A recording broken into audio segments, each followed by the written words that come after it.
Melon fashion capital of the వరల్డ్‌లో చదువుకునే అవకాశాన్ని మీరు ప్రొవైడ్ చేయబోతున్నారని ఒక మాట విన్నాను. ఇందులో ఎంత నిజం ఉంది సార్? మనకాడ పాత్వే ప్రోగ్రామ్ ఒకటి ఉంది. పాత్వే ప్రోగ్రామ్ అంటే మీరు ఏదైనా 2 ఇయర్స్ కోర్స్ తీసుకుంటే 1 ఇయర్ మనకాడ చేసిన తర్వాత సెకండ్ ఇయర్ వచ్చేసి మీరు ఇటాలీలో మిలాన్‌లో, ఐఎంబీలో మీరు చేయొచ్చు.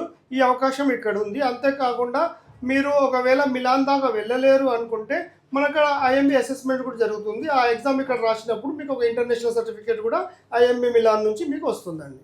అంటే ఈ ప్రాసెస్ అంతా ఎలా ఉంటుంది? నార్మల్‌గా మీరు ఏదైతే అడ్మిషన్ తీసుకుంటారో, ఆ అడ్మిషన్ తీసుకునేటప్పుడు ఒక అప్లికేషన్ ఉంటుంది. దాంట్లో డ్యూయల్ సర్టిఫికేషన్ చేయాలనుకున్నప్పుడు, హ్మ్. ఆ డ్యూయల్ సర్టిఫికేషన్ అప్లికేషన్ మీరు నింపినప్పుడు ఆ ప్రాసెస్ మా స్టాఫే చేసుకుంటుంది. So, this is very easy.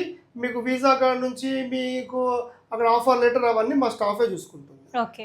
Dual certification కోర్సెస్‌లో ఏమేమి ఆప్షన్స్ ఉంటాయి సార్? డ్యూయల్ సర్టిఫికేషన్‌లో మనకాడ వచ్చేసి డిప్లొమా 1 ఇయర్ ఉందండి. దాంతోపాటు advance diploma 2 years, PG diploma 3 years ఉంటుంది. ఈ ఈ ఈ 3 కోర్సులు కూడా మీరు డ్యూయల్ సర్టిఫికేట్ చేసుకోవచ్చు. ఒకవేళ మీరు పాత్వే ప్రోగ్రామ్ చేయాలంటే మినిమమ్ 2 ఇయర్స్ అబోవ్ కోర్స్ ఉండాలి. అంటే అడ్వాన్స్ డిప్లొమా చేసుకుంటే 1 ఇయర్ ఇక్కడ చేసుకొని 1 ఇయర్ మిలాన్‌లో చేసుకోవచ్చు. అండ్ అడ్వా మాస్టర్ డిప్లొమా 3 ఇయర్స్ కోర్స్ చేసుకుంటే మీరు 2 ఇయర్స్ ఇక్కడ చేసుకొని 1 ఇయర్ మిలాన్‌లో చేసుకోవచ్చు. ఈ ఈ డ్యూయల్ సర్టిఫికేషన్‌కి కానీ లేదా పాత్వే ప్రోగ్రామ్‌కి ఉన్న రూల్స్ ఇవన్నీ.